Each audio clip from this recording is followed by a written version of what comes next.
ఈ సీజన్లో ఇలా ఒక్కసారి చేసుకొని తినండి, చాలా బాగుంటుందండి. చాలా ఈజీ ప్రాసెస్. మనకు ఒక్కొక్కసారి కర్రీస్ చేసుకోం కదా, అలాంటప్పుడు మనకి దొరికేటప్పుడే ఇలా చేసుకొని తింటే అసలు ఎంత కమ్మగా ఉందంటే, ఒక్కసారి నేను చేసే విధంగా మీరు ఒక్కసారి చేసి చూడండి. ఎలా వచ్చిందో నాకు తప్పకుండా మీరు కామెంట్స్ చేసి చెప్పండి. అలానే నా వీడియోస్ ఎవరైనా చూసినట్టయితే తప్పకుండా సబ్స్క్రైబ్ చేసుకోండి. ఇంకా డైలీ ఒక లాంగ్ వీడియో అయితే వస్తుంది. మీరైతే మాత్రం నన్ను సపోర్ట్ చేసిన వాళ్ళందరికీ చాలా చాలా థ్యాంక్స్ అండి. కొత్త వాళ్ళు కూడా నాకు సపోర్ట్ చేస్తారని అనుకుంటున్నాను. ముందైతే ఇంగ్రీడియంట్స్ చెప్తానండి. కారం, పసుపు, వెల్లుల్లిపాయ, మెంతులు, ఆవాలు, జీలకర్ర, సాల్ట్, ఎండుమిర్చి, పచ్చిమామిడికాయలు. నేను చెప్పాను కదా, ఈ రెడీగా పెట్టుకోండి ఎప్పుడైనా చేసుకున్నట్టయితే. ముందుగా మెంతులు, ఆవాలు, జీలకర్ర వేయించుకొని పక్కన పెట్టుకోండి, అవి చల్లారుతాయి. ఈలోపు పుల్లటి మామిడికాయలు పచ్చివి శుభ్రంగా బొడ్డులు తీసేసి శుభ్రంగా కడిగేసి ఆ తొక్కతో పాటు చిన్న చిన్న ముక్కలుగా కట్ చేసేసుకోండి. నేను వీడియో మధ్యలోని నేను ఎందుకు వీడియోస్ పెట్టలేదో నేను చెప్తూ ఉంటానండి. ఈ చూపిస్తూ ఈ మధ్యలో ఇంగ్రీడియంట్స్ చెప్తానండి. మీరైతే మాత్రం ఇది వీడియో చూస్తూ నేను చెప్పింది కూడా ఒక్కసారి వింటే నేను ఎందుకు వీడియోలు ఆపాను అనేది మీకు క్లారిటీ ఉంటుందండి. ఏదైతే పౌడర్ మనం వేయించుకున్నామో అది ఇలా మెత్తగా నూరేసుకొని పక్కన పెట్టేసుకోవాలి. చూసారు కదా, పౌడర్ లాగా. మనకి రోటి పచ్చడి అంటే చాలా బాగుంటుందండి. ఇది ఏంటని చెప్తున్నానండి, పచ్చి మామిడికాయల రోటి పచ్చడి చాలా బాగుందండి. ఒక్కొక్కరు ఆవకాయలు పెట్టుకోలేకపోవచ్చు. చాలా వరకు చాలామంది పెట్టుకుంటారు, ఒక్కొక్కరు ఆవకాయలు పెట్టుకోకపోవచ్చు. అలాంటప్పుడు ఇలా పచ్చిగా చేసుకొని అప్పటికప్పుడే వేసుకొని అన్నంలో తింటే చాలా బాగుంటుందండి. ఒకసారి మీరు ట్రై చేయండి. చూసారా, ఎక్కువ దంచలేదు, కచ్చపచ్చగా. తర్వాత వెల్లుల్లిపాయలు చూపించాను కదా, వెల్లుల్లిపాయలు ఏంటంటే పొట్టంతా వలిచేసి ఒక దగ్గర గిన్నెలోని పెట్టేసుకొని సగం వేసి సగం ఉంచేసుకోవాలి. ఇవి కూడా రోట్లోనే వేసి మెత్తగా నూరేసుకోవాలండి. లాంగ్ వీడియోస్ పెట్టకపోవడానికి కారణం ఏంటంటే, నాకు అసలు ఇల్లు షిఫ్ట్ అయ్యాం కదండి, అప్పటి నుంచి టైం సరిపోక పెట్టట్లేదండి లాంగ్ వీడియోస్. ఇక నుంచి అయితే లాంగ్ వీడియోస్ పెట్టడానికి కూడా నాకు ఏ పని అయితే ఉందో అది కంటిన్యూనే ఉంటుంది.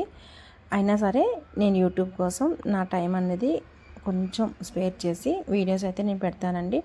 నా ఛానల్ని ముందందరూ సబ్స్క్రైబ్ చేసుకున్న వాళ్ళు ఎవరైతే ఉన్నారో వాళ్ళందరూ కూడా నా ఛానల్ని ఆదరించి నా వీడియోస్ని మళ్ళీ చూసి ఎలా ఉందో కామెంట్ చేసి నా ఛానల్ని కూడా గ్రో చేస్తారని కోరుకుంటున్నాను.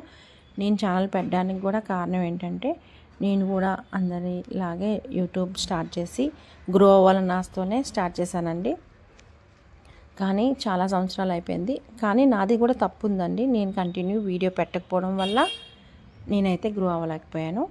ఇక్కడ నుంచి అలాంటి తప్పు అయితే చేయనండి, కంటిన్యూ వీడియో పెడతాను. తర్వాత మామిడికాయల ముక్కలు వెల్లుల్లి రెబ్బల్లో వేసిన తర్వాత నేను పసుపు వేసానండి. పసుపు తర్వాత మనం దంచి పెట్టుకున్న పౌడర్ అయితే వేసాను. అది దంచుతూ మీకు ఒక్కొక్కటి కూడా చెప్తుంటానండి. నేను షార్ట్ వీడియోస్, లాంగ్ వీడియోస్ కూడా ఇంకా కంటిన్యూ పెడదామని అనుకుంటున్నానండి. ప్లీజ్ సపోర్ట్ చేయండి నా ఛానల్ అయితే మాత్రం.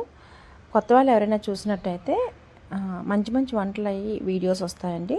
సపోర్ట్ చేస్తే మీకు ప్రతి వీడియో నోటిఫికేషన్ వస్తుంది. అలాగే మీకు ఈ పచ్చడిలో ఎటువంటి డౌట్ ఉన్నా నాకు కామెంట్ చేయండి, నేనైతే క్లారిటీ ఇస్తాను. అలాగే 4 స్పూన్లు కారం వేసానండి. దాని తర్వాత తగినంత ఉప్పు కూడా వేసేసుకుందాము. ఉప్పు ఇప్పుడు వేసుకుంటేనే మనకి టేస్ట్గా ఉంటుందండి. దంచుకున్నప్పుడే మొత్తం అంతా కలుస్తుంది. ఆ టేస్ట్ వేరండి దంచినప్పుడు వేస్తే.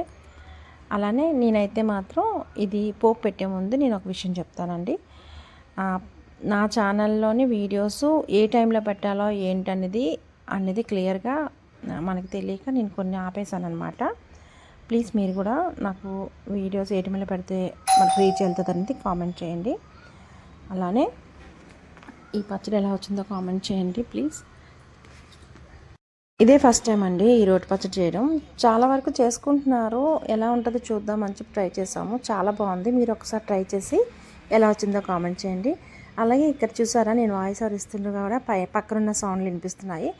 నేను మైక్ తీసుకోవాలని ఎప్పటి నుంచో అనుకుంటున్నానండి. మైక్ అనేది ఏ మైక్ తీసుకుంటే బాగుంటుంది, ఎంత కాస్ట్లో తీసుకుంటే బాగుంటుంది అనేది నాకు తప్పకుండా మీరు ఎవరైనా మైక్ తీసుకొని వాడుతున్నట్లయితే నాకు కామెంట్ చేయండి.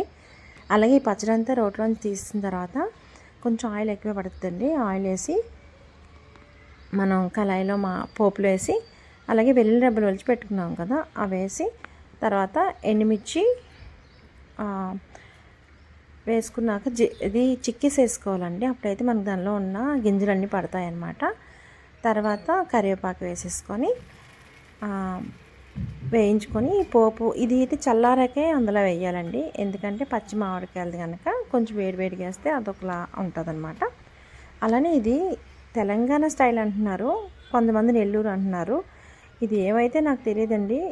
ఇది తెలంగాణ స్టైలా నెల్లూరు స్టైల్ అనేది కామెంట్ చేయండి.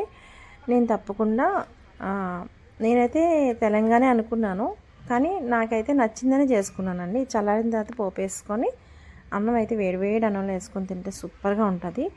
నేను ఏదైనా తప్పుగా మాట్లాడినా, ఏదైనా నేను తప్పుగా డైరెక్షన్ ఇచ్చినా, నాకు ఎక్కడైతే నేను చేశానో తప్పు అనేది నాకు కామెంట్ చేయండి. అలానే నా ఛానల్ ఎవరైనా కొత్త వాళ్ళు చూసినట్టయితే సబ్స్క్రైబ్ చేసుకొని సపోర్ట్ చేయండి. నేను 10 సార్లు చెప్తున్నానని ఏమీ అనుకోవద్దు, ఎందుకంటే ఈ వీడియోస్ నేను పెట్టడం లాంగ్ టైంలో పెడుతున్నాను అనమాట. అందుకని మీకు 10 సార్లు చెప్తున్నాను. అలానే నా వీడియోస్ ఎవరికైనా నచ్చినట్టయితే తప్పకుండా లైక్ చేసి, షేర్ చేసి, కామెంట్ చేయండి. ఇలా పచ్చళ్ళు, రోటి పచ్చళ్ళు, మంచి మంచి వంటలు అనేది మా మదర్ చాలా బాగా చేస్తారు. ఇక వీడియోలో అయితే మనమే కనిపిస్తామండి. తర్వాత తప్పకుండా నాకు మైక్ కోసం చెప్పండి. Thank you for watching. మళ్ళీ మంచి వీడియోతో